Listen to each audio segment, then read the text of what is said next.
구약성경 욥기 9장 17절에서 35절까지 우리 한 목소리로 함께 봉독하겠습니다. 그가 폭풍으로 나를 치시고 까닭없이 내 상처를 깊게 하시며 나를 숨쉬지 못하게 하시며 괴로움을 내게 채우시는구나. 힘으로 말하면 그가 강하시고 심판으로 말하면 누가 그를 소환하겠느냐. 가령 내가 의로울지라도 내 입이 나를 정죄하리니 가령 내가 온전할지라도 나를 정죄하시리라.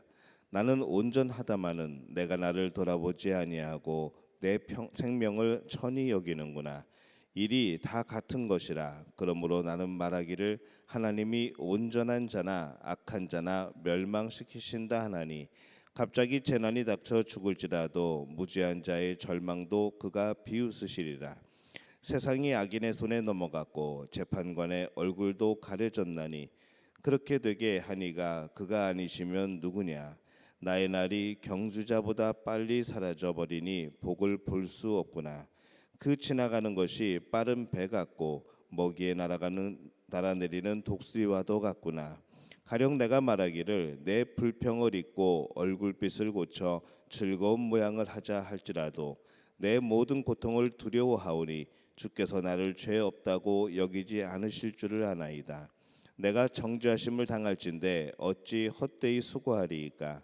내가 눈 녹은 물로 몸을 씻고 제물로 손을 깨끗하게 할지라도 주께서 나를 개천에 빠지게 하시리니 내 옷이라도 나를 싫어하리이다. 하나님은 나처럼 사람이 아니신즉 내가 그에게 대답할 수 없으며 함께 들어가 재판을 할 수도 없고 우리 사이에 손을 얹을 판결자도 없구나. 주께서 그의 막대기를 내게서 떠나게 하시고 그의 위엄이 나를 두렵게 하지 아니하시기를 원하노라. 그리하시면 내가 두려움 없이 말하리라. 나는 본래 그렇게 할 수 있는 자가 아니니라. 아멘. 할렐루야. 하나님의 은혜가 오늘 새벽에 하루의 첫 시간을 주 앞에 드리는 우리 믿음의 가족들에게 함께 하시기를 예수님의 이름으로 축원합니다. 욥은 자신이 고난을 받는 것을 보고서 22절에 보면은 일이 다 같은 것이라. 그러므로 나는 말하기를 하나님이 온전한 자나 악한 자나 멸망시키신다 하나니 이렇게 말을 하고 있습니다. 욥은 오늘 이 말씀에서 철저히 하나님의 주권을 강조를 합니다. 하나님의 그 주권을 가지고 또 하나님이 그 주권을 가지고 모든 것을 이루고 계시기 때문에 이 자신의 고난은 하나님께로부터 왔다고 그렇게 생각하고 있는 것이죠. 이 하나님이 주권을 가지고 계신다는 그의 생각은 맞는 생각입니다. 하지만은 이 욥은 자신의 고난 속에서 그의 시야가 좀 좁아지고 있는 그런 모습을 우리가 느낍니다. 그는 순전한 자, 이 성결한 자나 악한 자나 하나님이 똑같이 멸망시키기에 다 똑같다 이렇게 말을 하는 거죠. 정말 그 말이 타당할까요? 그 말이 사실일까요? 아니죠. 이 욥의 과거가 어떠했습니까? 그는 이 하나님의 이 사랑을 받는 사람이었습니다. 그의 삶은 결코 악한 다른 사람들과 같지 않았던 것이죠. 그가 과거에는 그렇게 주장하지 않았을 겁니다. 하나님이 의로운 자나 악한 자나 함께 다 멸망시키신다. 그는 그전에는 그렇게 말하지 않았을 겁니다. 그리고 욥이 고난을 받고 있는 그 시간, 이 다른 사람들을 보아도 마찬가지입니다. 욥이 고난을 받지 않을 때 그가 순전한 자나 악한 자나 일반으로 똑같이 고난을 받는다고 생각하지 않는 것처럼 다른 사람들은 그 시간에 그렇게 생각하지 않을 것이기 때문인 것이죠. 이 욥은 자신의 고난 속에서 시야가 좁아져서 오로지 이 고난받고 있는 현재 자신만의 모습을 볼 수밖에 없습니다. 그뿐만 아니라 이 자신의 과거도 다른 사람의 또 오늘조차도 보지 못하는 그런 좁은 시야가 생겨나게 되는 것이죠. 남을 헤아릴 그런 여유도 없고 남의 앞뒤간의 그런 이치를 따져볼 만한 그런 여유도 없고 지금 오로지 자신의 처지, 내 앞에 당하고 있는 고난 그것에만 집중이 되어서 다른 것들을 판단할 수 없는 그런 상황에 지금 욥은 있습니다. 사람들을 보면은 문제가 생기거나 살다 보면은 시야가 좁아지는 그런 경우들이 생깁니다. 그럴 때 우리는 조금 더 넓은 시야가 필요하죠. 문제에만 매달리면은 그 문제가 더욱더 어려워집니다. 하지만은 좀 넓게 보는 방법들이 우리에게 필요한 것이죠. 뭐 예를 들어서 성경의 어떤 인물들을 보면은 이 성경에 나오는 많은 인물들은 우리는 그에 대해서 과거를 보고 현재를 보고 미래를 봅니다. 그 인물에 대해서 우리는 그 사람의 일대기를 다 한눈에 볼 수 있는 것이죠. 아, 그가 이렇게 살았고 이렇게 살고 있고 또 그 앞으로 어떻게 된다는 것까지 우리는 성경 속에서 배우고 또 교훈을 얻습니다. 그것을 보면서 하나님이 우리를 보시는 방법을 찾는 것이죠.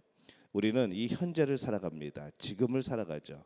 과거에 지나온 길들, 그리고 지금 가고 있는 길, 그리고 앞으로 우리가 만나게 될 일들. 우리는 이 모든 것에 대해서 완벽하게 알 수가 없습니다. 그냥 오늘을 열심히 살아가는 겁니다. 오늘을 하나님 앞에 살아가는 것이죠.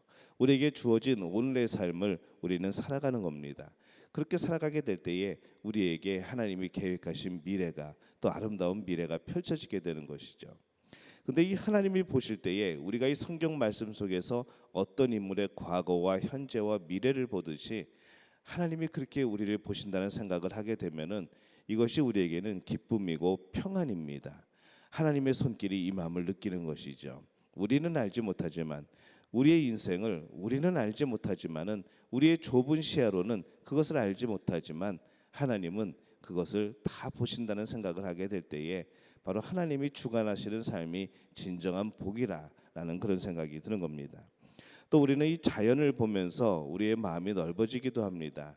그래서 뭐 등산을 하면서 산에 올라가서 높은 곳에서 밑을 바라보면서 그 모습을 보게 될 때에 아름답고 그 저 밑에 삶 속에서 살아가는 많은 사람들의 모습도 보고 사실 높은 데 올라가면은 이 세상에 살아가는 많은 분주한 것들, 많은 복잡하고 혼란한 것들이 보이지 않죠. 들리지도 않고 우리는 이 밑에서 많은 것들을 느끼며 또 이렇게 경험하며 살아가지만은 정말로 높이 올라가게 되면은 그 아무것도 들리지 않듯이 우리가 그렇게 넓은 시야를 가질 필요가 있습니다.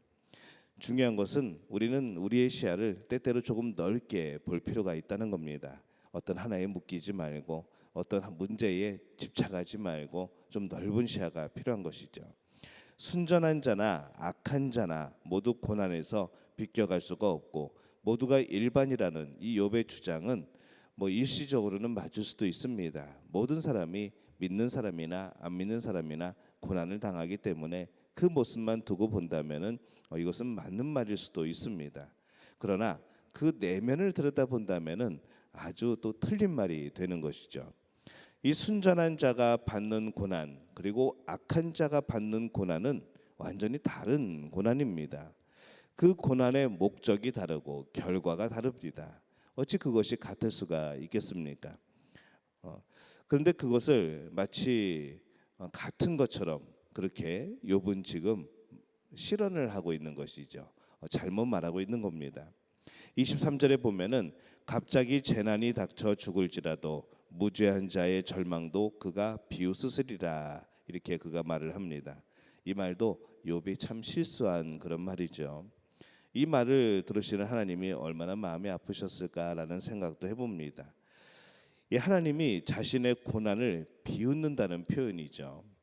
이 말은 하나님이 내 자신의 고난에 대해서 모른 척하고 지나가시는 듯한 그런 인상을 풍길 수 있습니다. 그런 실수를 지금 욥은 하고 있는 것이죠. 하나님이 개입하여서 도와주지 않게 되자 하나님이 모른 척하는 것이고 더 나아가서 고난에 대해서 나를 긍휼히 여기지 않는다고 생각을 하게 된 겁니다. 너무 고난이 심하여서라고 그렇게 핑계를 댈 수는 있겠습니다. 너무 힘들어서 그랬어요라고 말할 수 있겠죠. 이해할 수는 있지만은 그래도 이것은 분명히 욥의 잘못이기도 합니다. 그리고 하나님의 마음에 상처를 주는 그런 말이기도 하죠.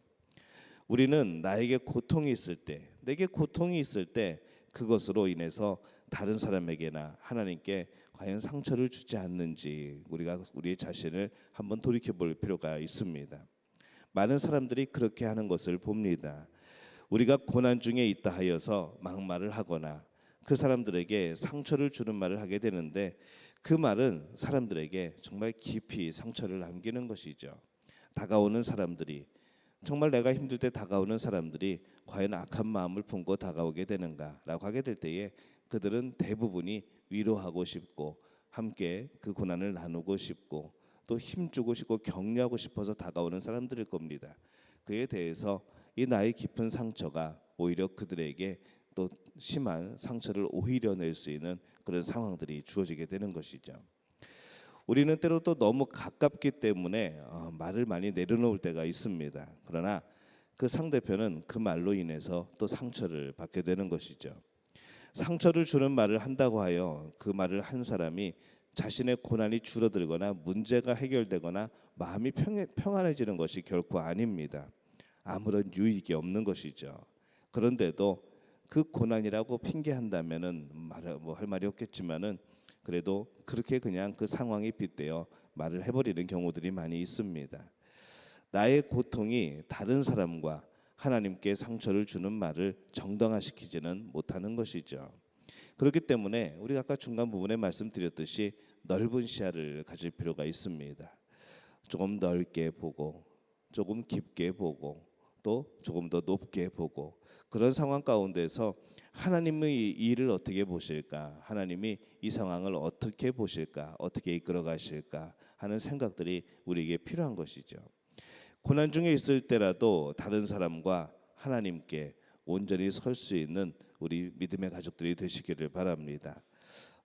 그때에 상처를 준 말들이 나중에 정말로 부끄러움으로 다가오게 될 수도 있는 것이죠. 오늘 우리들의 삶은 어떻습니까? 여러분들은 어떤 고난에 그렇게 집중하고 계십니까? 오늘 그 고난에서 한 발자국 뒤로 물러서서 좀 넓은 시야를 가지고 우리의 삶을 한번 바라보시지 않겠습니까? 우리의 삶을 객관적으로, 나의 신앙을 객관적으로 한 걸음 뒤에 서서 보는 것. 또 그래서 내가 그 안에서는 보지 못하였던 마치 숲속에서 그 숲의 전체를 보지 못하듯이 멀리 나와야 그 숲을 전체를 볼 수 있듯이 우리들의 믿음의 삶도 또 우리가 고난을 바라보는 그 삶도 그렇게 해야 되지 않을까 싶습니다. 오늘 이 말씀을 통하여서 욥의 그 모습을 보면서 우리 또한 하나님 앞에 정말로 순전한 그런 사람들이 되기를 원합니다. 하나님께서 주시는 마음, 하나님께서 주시는 평안, 오늘도 그 평안을 누리면서 우리의 신앙을, 우리의 삶을 다시 한번 돌이켜 볼 수 있는 귀한 하루가 되시기를 예수님의 이름으로 축원합니다. 기도하겠습니다. 하나님 아버지, 은혜와 사랑에 감사합니다. 오늘 새벽에 이 말씀을 통하여서 다시 한번 우리의 신앙을, 우리가 지금 현재 겪고 있는 고난을, 또 우리와 하나님과의 관계를 다시 한번 돌이켜 보게 됩니다. 하나님, 우리에게 함께하여 주옵소서. 넓은 시야를 주옵소서. 깊은 생각을 주옵소서.